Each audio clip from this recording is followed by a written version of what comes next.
Welcome to Soul Spirit Stories, where every story touches your heart and reminds you that kindness, courage, and integrity can change lives. If you love emotional, life-changing stories, then stay with us till the end, because today's story will leave you speechless. It all started on an ordinary morning in a small but busy town. The sound of clanging metal, drilling machines, and car engines filled the air. Inside a modest auto repair workshop, a young mechanic named Ethan Parker wiped grease off his hands as he finished fixing the last car for the day. Ethan was known for his honesty and skill. He wasn't the richest man in town, but he worked hard, took care of his employees, and never compromised on integrity. His workshop wasn't fancy, the paint on the walls was peeling, and the equipment was old, but the atmosphere was filled with laughter, teamwork, and trust. One morning, while Ethan was working under a car, a black luxury sedan stopped in front of his shop. It was the kind of car that rarely came to this part of town. From it stepped out a sharply dressed woman, confident, elegant, and clearly from a very different world. She wore a tailored navy suit, expensive heels, and carried herself like someone used to being in charge. Her name was Ava Sinclair, the CEO of a major automotive company called Sinclair Motors, one of the biggest manufacturers of car parts in the region. Ethan noticed her, but kept working. He assumed she was just another customer with an expensive car. But when she walked straight toward his tool station, confusion flickered in his eyes.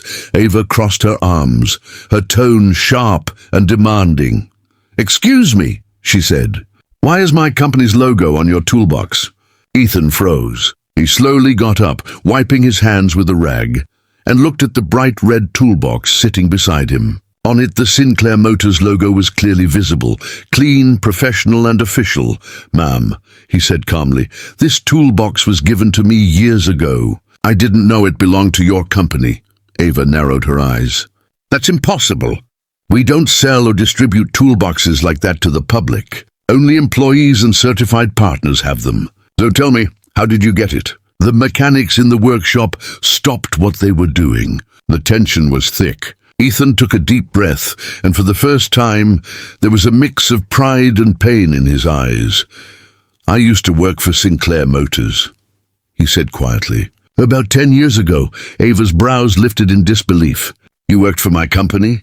I know most of my employees, especially those who've been around that long." "What department?" Ethan smiled faintly, his hands trembling a bit. "Maintenance and machinery testing. I was part of the team that repaired the factory's production line tools." "That's when I got this toolbox." Ava crossed her arms, still skeptical. "And why did you leave?" There was a long silence. Ethan's eyes drifted to the floor before he answered. "I didn't leave," he said. "I was fired." The workers in the shop exchanged glances. Ava looked both intrigued and cautious. "Fired? Why?" "Because," Ethan said softly, "I refused to cover up a safety report that could have saved lives." Ava's confident expression faltered. "What are you talking about?"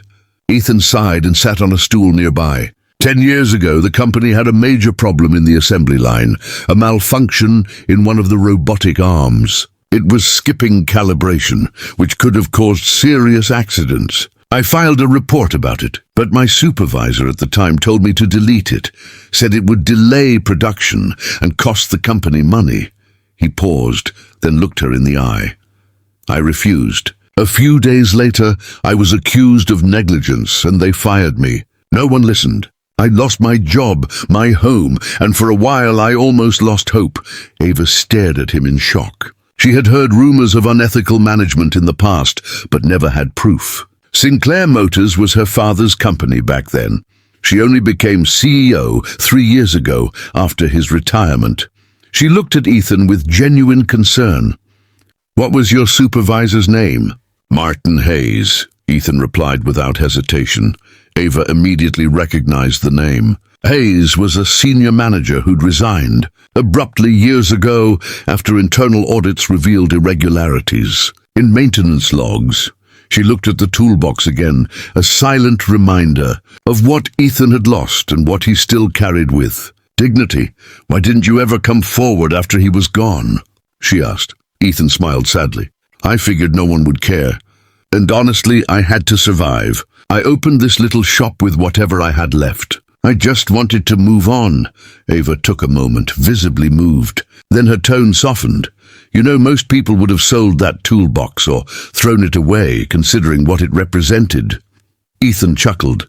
Yeah, maybe. But to me, it's not just a toolbox. It reminds me that I stood up for what was right. Even if it cost me everything. There was silence again, the kind that speaks louder than words. Ava looked around the workshop, at the workers who clearly respected Ethan, at the customers who waved from outside, and at the humble walls that told a story of resilience. Finally, she said, Mr. Parker, can I ask you something? Of course, he replied.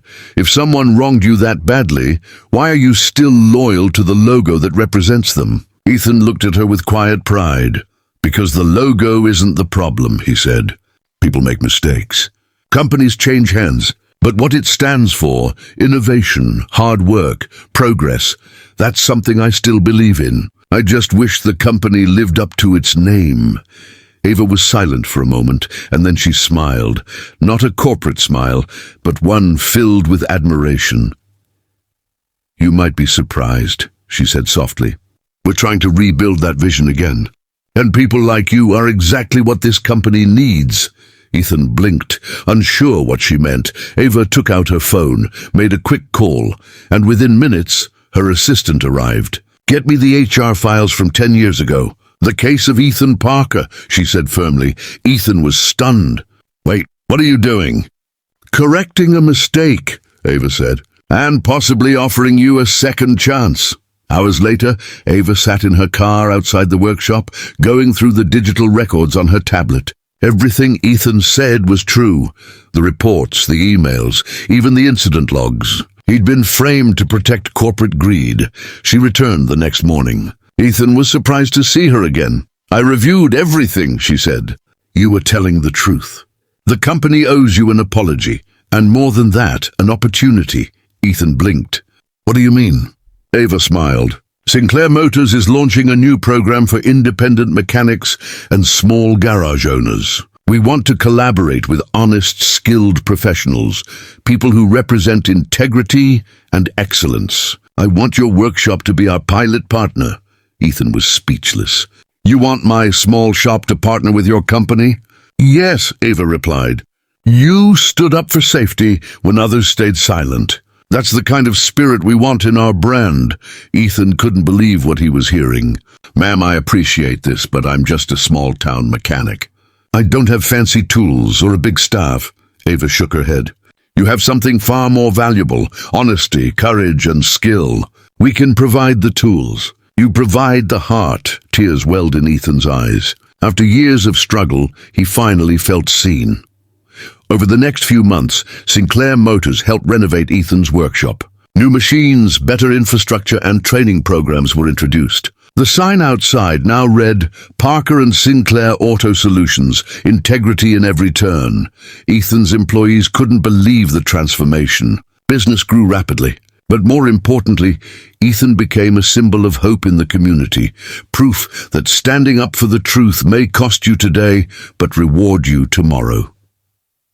One evening, as the sun set behind the hills, Ava visited the shop again. She found Ethan teaching a young apprentice how to fix an engine. When he saw her, he smiled. You really kept your word, he said. Ava nodded. So did you. You stayed true to your values. The company needed that reminder. Ethan wiped his hands and said quietly, You know, I used to think I lost everything the day I was fired. But now I realize I only lost the people who didn't deserve me. Ava smiled warmly. And you gained a company that does. They shook hands, not as CEO and mechanic, but as equals, connected by integrity and shared purpose. Months later, Sinclair Motors officially announced Ethan's shop as their top-performing partner. During a press event, Ava invited Ethan on stage to share his story. The hall was packed with employees, executives, and journalists. Ethan, wearing his usual work jacket, stepped up to the microphone. I'm not a businessman, he began. I'm just someone who believes that doing the right thing is never a mistake, even if it costs you everything at first. 10 years ago, I was fired for refusing to hide the truth. Today, I'm standing here because someone finally believed that truth matters." The audience erupted in applause. Ava watched proudly, knowing this moment would define the future of her company.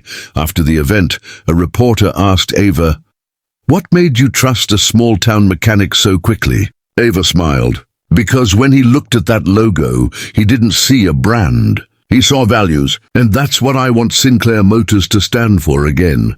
Ethan's life changed forever. His shop expanded, employing more local workers. He became a mentor for young technicians, teaching them that honesty and skill are the true engines of success.